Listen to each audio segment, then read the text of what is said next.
Bonjour à tous, bienvenue pour cette guidance générale de la semaine. Je vais vous transmettre ce que j'ai reçu par rapport aux énergies euh, qui vont être là, qui vont nous accompagner cette semaine. Alors, prenez ce qui vous parle, c'est une guidance générale. Il y a peut-être des choses qui vont vous parler, alors c'est très bien, prenez, intégrez. Et si ça ne vous parle pas, n'hésitez pas à couper la vidéo ou à passer à autre chose ou à prendre de la distance. Voilà, c'est vraiment Là, l'idée, c'est que je donne des pistes, des outils, des, des, des ressources auxquelles vous pouvez vous attacher un instant, mais n'hésitez pas aussi à vous en détacher si ça ne résonne pas avec vous. Alors j'ai cette semaine positionné le Bouddha. Le Bouddha parce que on va être dans des énergies de connexion à notre guide intérieur et à notre sagesse cette semaine.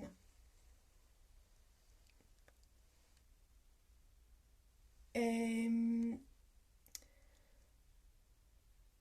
nous relier aussi à notre intériorité et nous relier à ce qui compte réellement, sincèrement pour nous et ce qui nous permet de rester dans un élan de pulsion de vie et de rester vraiment bien vivant, bien ancré dans notre vie, dans ce qui nous anime, dans notre monde intérieur, malgré les circonstances et malgré le fait qu'on peut avoir l'impression que le monde marche sur la tête. Et vous allez voir, c'est assez intriguant les cartes qui sont sorties par rapport à ce que je vous évoque là. Alors il y a une pierre qui peut aider à descendre du mental pour aller dans le cœur. C'est la holite. Donc c'est une pierre qui permet d'apaiser le mental et notamment les ruminations. Donc ça peut être intéressant de travailler avec cette pierre quand vous sentez que vous êtes très réflexif et que, on va dire, les réflexions ne mènent à rien, c'est-à-dire que ça tourne en boucle.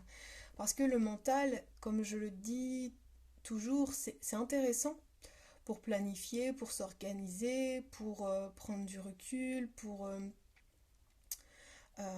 élaborer un projet. Mais s'il y a un mental qui est plutôt activé avec de l'ego, qui est dans l'auto-sabotage, l'auto-critique, de toujours d'avoir un dialogue intérieur négatif, de toujours ruminer des choses qui vous ont blessé, un mental enfermant, là c'est plutôt euh, en défaveur de votre bien-être. Donc cette pierre, elle peut permettre ça, de sortir de ce cercle infernal des ruminations. Donc n'hésitez pas, si ça vous parle, si ça vous touche, la lithothérapie, d'aller vers cette pierre. Alors il y en a beaucoup d'autres, hein, mais c'était celle-ci qui m'a appelée en quelque sorte aujourd'hui. Donc voilà pourquoi je l'ai déposée sur cet autel. Alors il y a toujours l'énergie de la rose qui est là. Et cette phrase aussi qui me vient d'Antoine de Saint-Exupéry, c'est une phrase du Petit Prince qui dit que l'essentiel est invisible pour les yeux. Et c'est vraiment d'essayer de voir au-delà des apparences. C'est vraiment cette idée de se connecter à notre troisième œil, à notre intuition. Et là, on a aussi, vous voyez, le Bouddha avec son troisième œil, avec son bindi, son troisième œil qui est là, qui est représenté. Donc de vraiment essayer de voir au-delà des apparences, en toutes circonstances, de voir les choses avec clairvoyance. Et pour ça, c'est vraiment d'ouvrir un espace en nous. Mais cet espace, il est en dehors du mental, qui essaye de nous enfermer dans des croyances, dans des interprétations de ce qui nous arrive, dans des interprétations de qui est l'autre en face de nous, dans des interprétations de ce qu'il a fait ou ce qu'il a pu dire de vraiment essayer de voir les choses sans jugement, et c'est vraiment pas facile, mais en tout cas d'essayer de percevoir ça pour être plus juste envers soi et plus juste envers les autres. Et ça m'amène aussi aux accords Toltec, hein. C'est-à-dire de ne pas prendre les choses pour soi, d'accueillir les choses telles qu'elles sont dans l'instant présent, de se détacher des jugements. Donc n'hésitez pas aussi à aller lire les accords Toltec si vous voulez en savoir plus. Mais voilà, c'est juste ici, juste maintenant, juste au présent, euh, juste dans ce qui est, d'être sans jugement et de ne pas prendre les choses pour vous. D'ailleurs, quand les autres parlent de vous, en général, ils parlent d'eux-mêmes. C'est très souvent, très très souvent de la projection. Et même, parfois, c'est même l'ego qui parle, ou les blessures qui parlent, ou les peurs qui parlent. Donc, n'accordez pas tant de force à ce que les autres peuvent vous dire de vous-même. D'essayer de vous détacher de ça. Alors, on m'a aussi demandé, pour se relier au vivant et à ce qui nous anime, de se relier à la nature, et ne serait-ce que s'occuper des plantes qui sont chez vous, ou de votre jardin. Ça peut paraître une petite action, mais en réalité, c'est important parce que ça nous nourrit, et la nature nous nourrit. Et la nature est vivante. Vous voyez, comme cette plante dans ce petit pot, malgré tout, elle a bien pris sa place. Donc prenez votre place aussi, n'ayez pas peur de vous laisser grandir, de vous laisser pousser, de vous laisser vous épanouir, quelles que soient les expériences, et qu'elles soient douloureuses ou non, mais voilà, tout est expérience. Et de vous relier à votre nature intérieure, et de vous relier à la nature qui est autour de vous, parce que ne serait-ce que s'occuper d'une plante, c'est vous relier au monde, et c'est vous relier au vivant. Et c'est vous relier au silence aussi, parce qu'on peut communiquer aussi avec les plantes, avec les arbres, avec la nature tout entière. Et d'être dans cet amour et ce respect pour la nature qui nous entoure, pour le monde extérieur, mais d'être aussi dans le respect de notre nature intérieure. Et on est en permanence interconnectés. Quels que soient les êtres vivants, que ce soit des végétaux, que ce soit les animaux, que ce soit bien sûr les hommes, les femmes, les enfants, l'être humain, le cosmos, le microcosme, le macrocosme, nous sommes tous connectés avec les astres, avec le ciel, et avec malheureusement évidemment la guerre, avec toutes ces atrocités qui ont lieu. Bien sûr qu'on est impacté. Bien sûr qu'on peut se dire très souvent que le monde marche sur la tête. Et d'ailleurs, j'ai partagé une vidéo d'un ami qui parlait de solidarité, et de dire que on prône la solidarité, on fait des slogans, on fait des campagnes, on s'attriste des guerres, mais on est pour la plupart pas capable d'apporter de l'aide à un voisin qui tombe en rade avec sa voiture et qui a besoin de pousser sa voiture sur un pont. Et donc lui, il a agi pour ça, il a aidé cet homme. Et la vidéo, je l'ai partagée sur mon Facebook ce matin. Et, et je comprends son coup de gueule de dire, mais vraiment le monde marche sur la tête, on prône la solidarité, mais qui aide son prochain, qui réellement agit. Et moi personnellement, je sais bien que je ne peux pas, à part en prière, et c'est trop peu, accompagner toutes ces personnes qui sont dans cette situation de guerre, et dont la vie est vraiment menacée. Alors je ne peux que prier pour eux, pour qu'ils puissent rester en vie, et même pour ceux qui sont morts, et pour ceux qui mourront demain, c'est de prier pour leur âme, pour la paix de leur âme.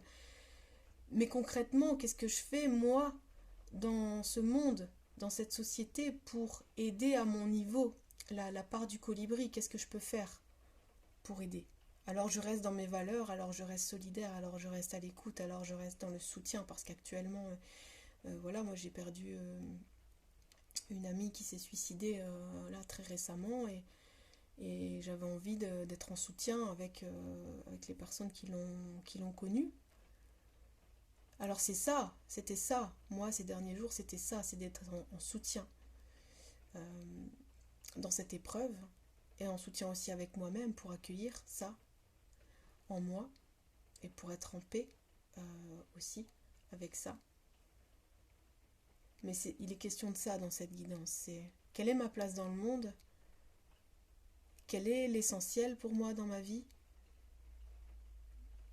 quelle est ma nature, et qu'est-ce que j'ai envie de révéler de ma nature au monde, qu'est-ce que j'ai envie de garder aussi secret pour moi, parce que je sens que ou les personnes ne seront pas à l'écoute, ou ça n'est pas judicieux de tout partager, on n'est pas obligé de tout raconter de soi.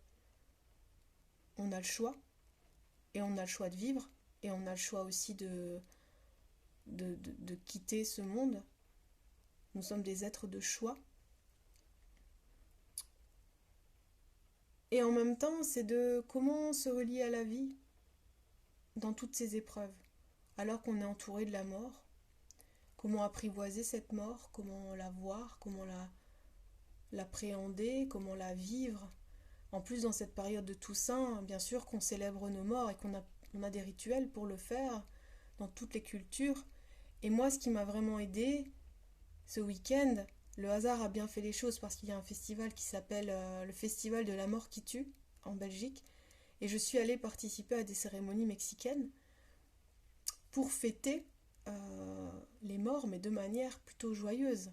De dire qu'ils seront toujours vivants dans nos souvenirs et que ça peut être une belle manière aussi de faire des concerts, de danser en leur mémoire, qu'ils puissent rester vivants à travers nous et au travers de ce qu'on peut continuer à faire, nous, pour être en vie et pour animer notre monde et pour animer le monde de manière générale.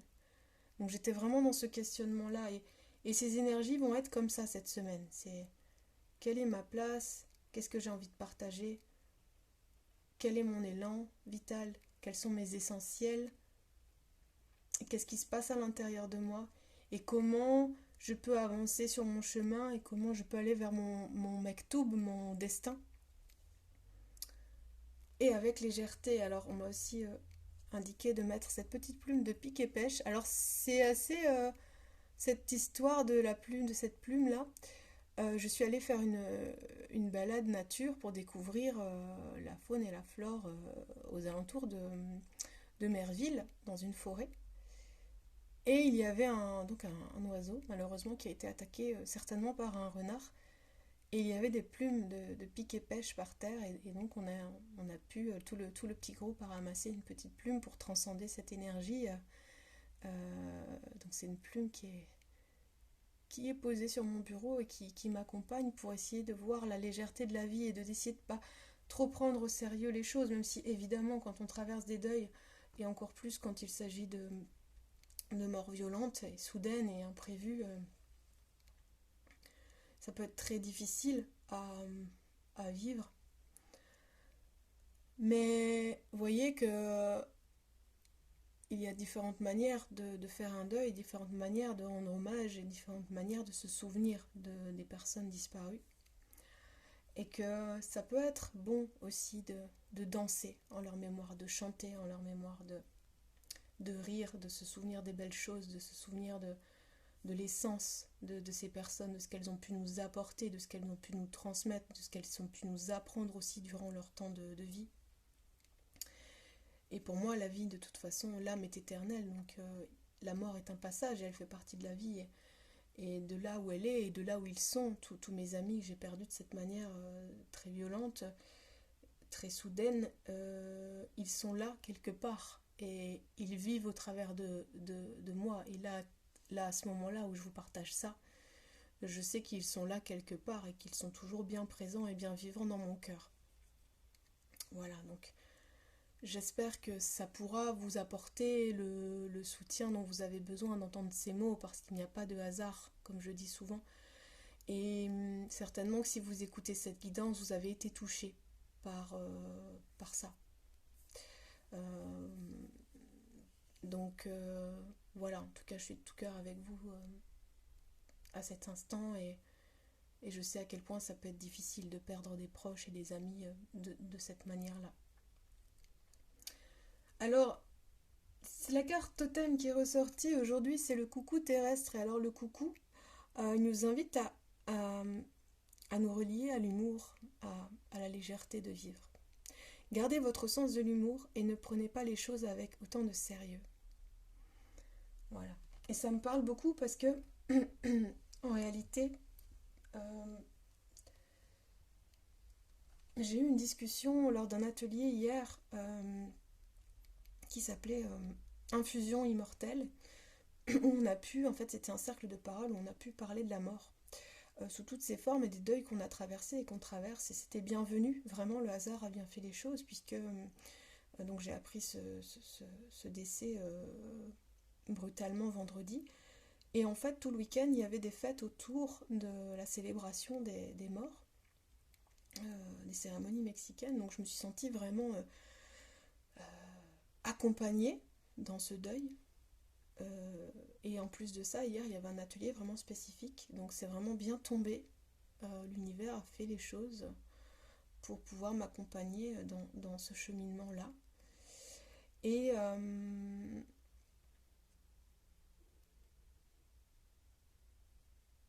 et ça a été un moment très intense de partage entre les personnes du groupe.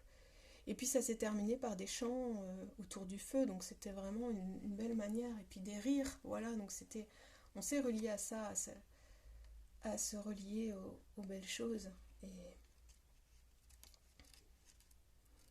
Et donc j'ai pu voir les choses avec plus de légèreté. Mais ce qui ressortait de cette discussion, c'était aussi, est-ce qu'il y a une émotion de circonstance quand on traverse un deuil? Est-ce que forcément il faut pleurer nos morts? Est-ce que forcément euh, il est bon dans une société telle qu'elle est actuellement en France ou en Belgique d'afficher une tête voilà, de tristesse ou de colère ou d'injustice, de réagir à la mort d'un proche. Et moi, ça m'a questionné ça.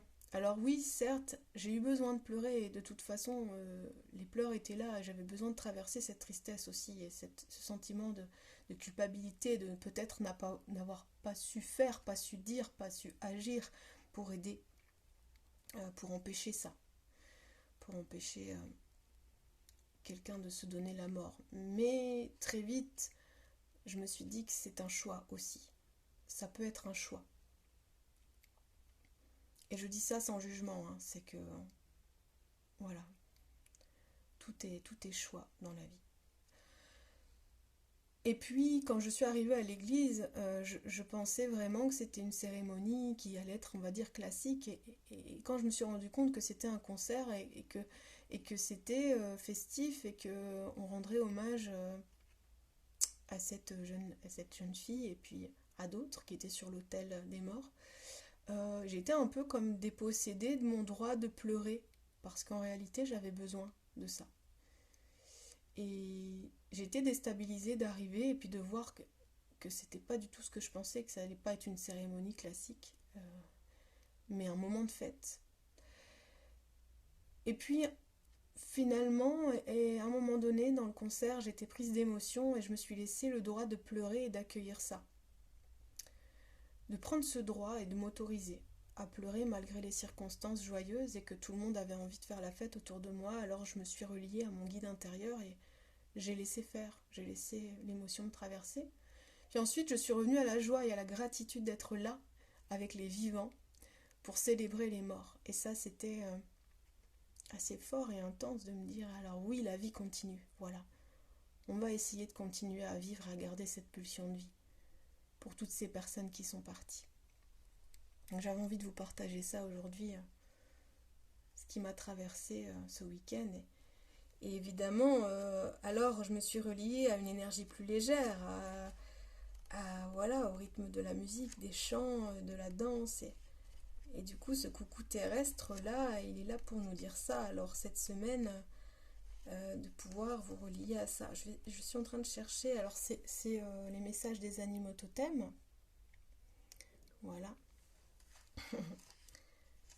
J'allais dire comme d'habitude, c'est bon aussi d'avoir des habitudes, mais c'est bon aussi d'accueillir l'imprévu, de s'adapter, d'être souple, d'esprit.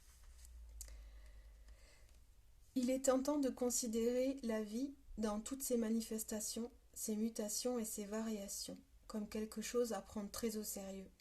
C'est pourtant tout le contraire de ce qu'il vous faut en ce moment. Quelle que soit la situation, regardez son côté humoristique. Il vous faudra peut-être du temps pour le trouver, mais en appliquant cet état d'esprit, vous commencerez à distinguer les absurdités et les ironies inhérentes à tous les événements de la vie, même les circonstances les plus sombres. Le fait de garder un sens de l'humour sain vis-à-vis de la plupart des expériences vous permettra d'avoir un esprit plus léger, de sourire sans vous démonter et de mieux apprécier la vie. Inversez cette humeur renfrognée en faisant ce qui vous fait franchement rire. Alors, vous allez voir, ça va résonner avec ce que je vous ai dit. Est-ce qu'il y a on va dire, une attitude de circonstance quand, voilà, par exemple, quand on vit un deuil. Écoutez bien. C'est assez troublant parce que cette carte, je l'ai piochée tout à l'heure et vraiment, c'est assez troublant par rapport à ce que j'ai vécu ce week-end. Certains moments requièrent incontestablement une conduite plus sérieuse. Des tragédies ou des expériences traumatisantes ne suscitent ni gaieté ni humour.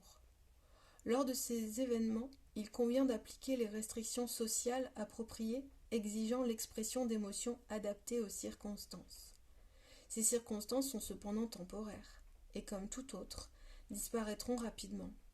En dehors de ces conditions, les dérisions et absurdités de la vie ne manquent pas.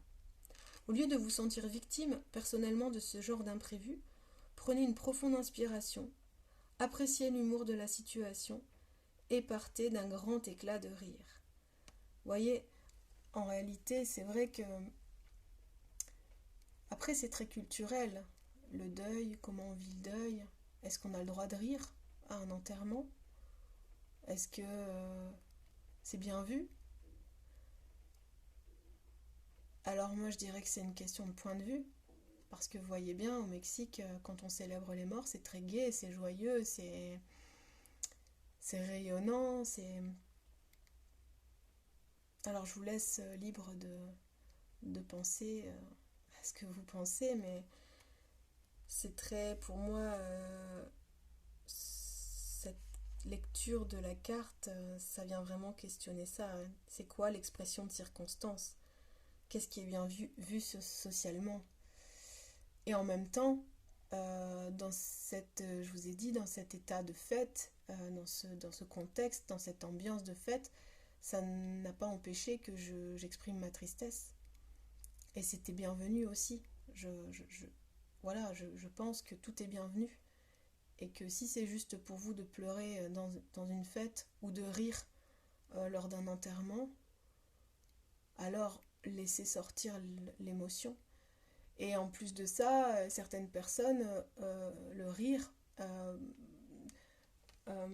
ça peut être un rire de gêne ou et une manière aussi de laisser sortir un inconfort, donc un rire nerveux. Donc voilà, de rester ouvert à toutes les possibilités et tout ce qui peut vous traverser, mais aussi de rester ouvert à ce qui peut traverser l'autre dans ce genre de situation et dans d'autres situations, de ne pas être dans l'interprétation ou le jugement de ce que vous pouvez voir, percevoir ou recevoir. D'ouvrir votre monde. Voilà. D'ouvrir les possibles. Alors aujourd'hui, j'ai utilisé le tarot de Marseille. Le tarot de Marseille, c'est la voie royale de la sagesse. Alors j'ai posé que 4 cartes aujourd'hui. Pourquoi? Parce que quand je fais un tirage de tarot, je tire en croix, c'est-à-dire que je tire 4 cartes, qui sont celles-ci, la tempérance, le monde à l'envers, le monde renversé, l'ermite et le jugement. Et ensuite, mes 4 cartes, je fais un calcul pour trouver la résultante. Et la résultante, c'est celle-ci. Donc, vous voyez, ça aurait pu être une 5e carte, du coup, que je pose, mais là, le hasard a voulu que ce soit le jugement qui sorte en résultante. Donc, en résultante, c'est-à-dire en réponse, c'est la réponse, la résultante, la réponse au tirage. Alors la question que j'ai posée aujourd'hui, c'est quelles sont les énergies qui vont nous accompagner. Donc c'est très global, je vous ai dit. Donc là, je vais essayer d'être... voilà, il n'y a pas de précision sur le domaine sentimental, sur le domaine matériel, psychologique. la santé, je vais vous donner vraiment une tendance générale. Si vous voulez une tendance vraiment personnelle, personnalisée sur un domaine précis, je vous invite à prendre un rendez-vous avec moi. Ça peut être à distance, en visio, ou simple appel téléphonique, ou venir me voir à Le Forêt. Donc voilà, pour le petit instant accompagnement que je peux vous proposer. Alors on va rentrer dans la guidance. Alors la première carte qui est sortie, c'est la tempérance. La tempérance, elle nous parle de trouver l'équilibre entre l'essentiel et le superflu, de trouver l'équilibre entre le ciel et la terre, de se connecter à la fois à notre raison mais aussi à notre intuition. Et c'est une carte qui prend le temps de tempérer les choses. Elle prend le temps, elle est patiente, elle est persévérante, elle est très intuitive, cette lame. Et c'est une des plus belles lames du tarot, parce que la tempérance, c'est un personnage qui est bien équilibré. Alors dans le cadre, on va dire sentimental, ça peut annoncer une naissance. Alors ça peut être la naissance d'un projet, mais ça peut être la naissance d'un bébé. Et d'ailleurs, l'ermite vient renforcer cette tendance de naissance. L'ermite, c'est aussi la naissance, donc entre autres. Mais donc voilà, il est possible que certaines personnes attendent un heureux événement, ou alors un projet qui pourrait éclore cette semaine. Voilà. Donc c'est vraiment l'équilibre. Voilà. Donc on essaye de trouver son équilibre dans ce monde qui est sans dessus-dessous. Le monde est sorti à l'envers. C'est assez rare que j'ai des cartes qui sortent renversées comme ça. Donc il est question de rester ancré cette semaine et de voir vraiment ce qui est essentiel pour vous et ce qui vous met en mouvement et ce qui vous anime et ce qui vous rend vivant ou vivante. De vous raccrocher à la vie et de ne pas vous laisser mettre la tête à l'envers. Voilà, on essaye de chercher ça, l'équilibre entre votre monde intérieur et le monde qui vous entoure. Et c'est la plus belle carte du tarot, le monde. C'est vraiment la connexion avec avec les anges, avec les esprits animaux, mais aussi avec notre nature, de s'accueillir tel qu'on est, de s'accepter tel qu'on est, dans notre être, et même dans notre corps, et dans notre condition de terrien, et dans notre, j'allais dire dans notre nudité, mais c'est-à-dire d'oser se mettre à nu. Donc c'est ça qu'on va chercher. Mais cette semaine, vous allez être... voilà, vous allez être plutôt comme ça. Et il va être question de retrouver votre ancrage. Ensuite, on a l'ermite. Alors l'ermite, il est aussi dans sa grotte. Il prend le temps de se retirer, il prend le temps de se cocooner, de se questionner sur ce qu'il souhaite vraiment. Et il y a vraiment cette notion de ralentir cette semaine, de prendre vraiment le temps de se connecter à soi et de retrouver son harmonie intérieure, son équilibre intérieur, sa complétude. Et d'être, voilà, cette semaine, ne vous précipitez pas, en fait, c'est vraiment ça. Ne prenez pas, n'allez pas trop vite. Vraiment, prenez le temps de voir les choses avec clairvoyance, de vous connecter à votre intuition, de lâcher le mental, de raisonner de manière sage. Il y a toujours cette histoire de sagesse avec le Bouddha. Soyez sage cette semaine. Que ce soit dans le domaine sentimental, dans le domaine matériel, attention aux financiers, c'est-à-dire que, voilà, attention à vos investissements cette semaine.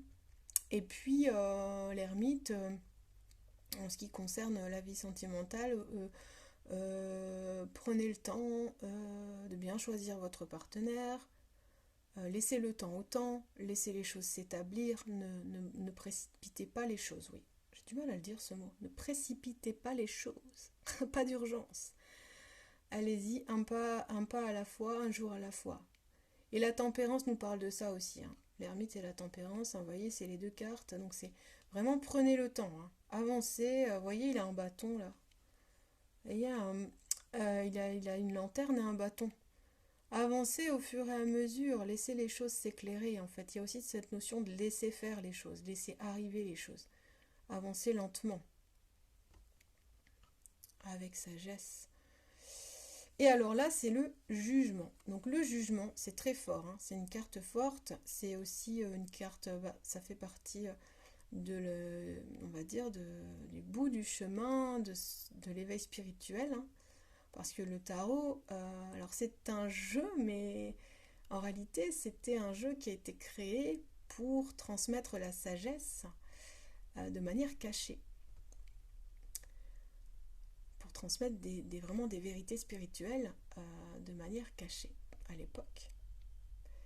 Avec toute une symbolique, vous voyez, sur les cartes. Et le jugement, c'est le mektoub, c'est ce qui est écrit, c'est le destin, c'est la roue du destin. Et ça fait déjà plusieurs semaines qu'on est dans une épuration du karma des vies antérieures, mais du karma aussi familial, très très très fortement. Et là, le jugement, c'est vraiment le jugement divin, vous voyez.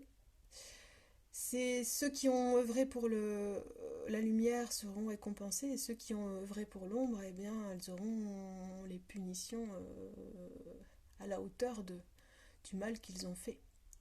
Donc, et ça, c'est la résultante du jeu. En plus, c'est la réponse. C'est quelles vont être les énergies cette semaine? Eh bien, elles vont être au jugement, c'est-à-dire à ce qui vous est destiné vous parviendra, et quel que soit si vous êtes un guerrier de lumière ou un guerrier de l'ombre. Il y aura vraiment une issue et des réponses et des choses qui vont s'éclairer et qui vont vous arriver. Il va y avoir du mouvement cette semaine. Il va y avoir du mouvement, mais des réponses. Oui, j'entends des réponses en fait. Vous allez avoir des réponses à vos questions. À ce que vous allez vous questionner là dans votre monde intérieur et dans votre intériorité, l'univers ou les anges ou peu importe vos croyances, mais vous allez avoir des réponses. Soyez à l'écoute de votre intuition et votre destin va apparaître clairement avec des cadeaux pour certains et avec des freins pour d'autres et des punitions divines pour d'autres. C'est difficile parce que c'est très général, hein, comme je vous ai dit. Je ne peux pas vous en dire plus aujourd'hui, mais en tout cas, continuez d'accueillir vos expériences, continuez d'œuvrer pour la lumière, continuez d'être dans vos valeurs, quoi qu'il arrive, continuez d'accueillir vos émotions, quelles qu'elles soient vos émotions. Continuez de chercher votre équilibre et il y a plein de manières et vous pouvez être accompagné de plein de manières différentes pour trouver votre équilibre. Moi j'ai découvert ça, les infusions immortelles. Je trouve que c'est une très belle manière d'ouvrir le dialogue sur des sujets tabous comme la mort, qui je trouve est trop peu abordé. Il y a trop peu d'espace de parole pour ça. Alors moi je fais de l'accompagnement sur les changements de vie et aussi l'accompagnement pour les personnes qui sont en deuil. Donc vous pouvez évidemment prendre un rendez-vous avec moi pour qu'on voit ça en individuel, ensemble, et que je vous accompagne dans cette épreuve. Mais je pense aussi à peut-être ouvrir des cercles de parole autour de ça, parce que je ressens que c'est important et nécessaire que tout un chacun puisse cheminer et cheminer et continuer à trouver de l'élan à vivre malgré le fait d'être en deuil. Donc voilà, c'est certainement des choses que je vais mettre en place et je communiquerai via les réseaux sociaux pour vous donner les dates si ça vous intéresse. Mais oui, c'est un sujet qui m'interpelle beaucoup. Et qu'il serait bon de briser les tabous, parce que tout le monde vit des deuils. Et les deuils, c'est pas seulement le deuil d'un être cher, c'est aussi le deuil de soi. C'est aussi de pouvoir faire le deuil d'une part de soi ou d'une partie de sa vie, et pour pouvoir se transmuter, pour pouvoir transformer sa vie et aller vers un nouveau soi. Et la tempérance, elle parle de ça aussi, elle parle de période de transition, de période de changement, de transition. Donc voilà, certainement cette semaine, vous allez être dans ce questionnement. Qui je suis, où je vais, où j'en suis de ma vie, Qu'est-ce que je souhaite mettre en place dans ma vie de demain? Euh, euh, le premier jour du reste de ta vie, je pense à cette chanson-là. Euh, tout peut changer aujourd'hui et le premier jour du reste de ta vie. C'est... je ne sais plus qui chante ça, mais pour aller voir, peut-être, mais je me demande si c'est pas Étienne Dao. C'est vraiment ça, c'est-à-dire qu'à tout moment, notre vie peut prendre une autre direction et évidemment, et encore plus, c'est encore plus de force quand on perd un être cher, c'est parce que ça nous questionne sur notre propre vie. Où est-ce qu'on en est de notre propre vie? Et qu'est-ce qu'on a envie encore de réaliser avant de mourir? Il y a tout ça qui peut se jouer aussi. Alors voilà, je vous souhaite d'accueillir ces transformations et ce cheminement personnel là, de cheminer à pas tranquille, à pas sûr, à pas sage pour ce passage vers un nouveau vous. L'ermite parle aussi de ça, hein, de nouveau, pas de nouveau départ vraiment, mais d'introspection pour se transformer, pour être dans un élan différent. Donc voilà, cette semaine, il va y avoir de la transmutation, des questionnements existentiels et des révélations avec le jugement. Donc soyez à l'écoute. Et en plus de ça, on est encore dans les énergies de la pleine lune. Hein, donc voilà, soyez à l'écoute de vos rêves. Hein, parce qu'ils sont source d'apprentissage, de transmission aussi. Hein. Il se peut qu'il y ait des guides qui viennent vous voir pour donner vraiment des enseignements spirituels. Ça peut arriver si vous êtes très éveillé, très connecté à la lumière et que vous œuvrez et que vous êtes par exemple thérapeute holistique. Il se peut que vous ayez carrément des enseignements dans vos rêves. Hein. Et des prémonitions et des visions. Donc là, voilà, restez à l'écoute. On est dans la pleine lune, là, encore dans les énergies de pleine lune. Donc, y a des choses qui vont s'éclairer. Voilà, pour cette semaine. Alors, je vous souhaite une bonne intégration, une bonne transmutation. Je vous souhaite de garder cet élan vital en vous et de le nourrir de la nature, de la danse, du chant, de l'écriture, de la peinture, des arts, quels qu'ils soient, de trouver quelque chose qui vous anime et qui vous relie à votre monde intérieur et de pouvoir offrir votre cœur et ce que vous souhaitez montrer de vous à l'extérieur, parce qu'il ne s'agit pas de révéler tous vos secrets, et en ça le tarot parle de ça, de révéler des vérités de manière cachée, donc de voir qu'est-ce que vous avez envie de montrer, qu'est-ce que vous avez envie de cacher. C'est à vous de décider qu'est-ce que vous avez envie de transmettre, qu'est-ce que vous avez envie d'offrir de vous, mais aussi de pouvoir garder, si vous le souhaitez, un jardin secret. D'ailleurs, les lames, on appelle ça des lames ou des arcanes du tarot.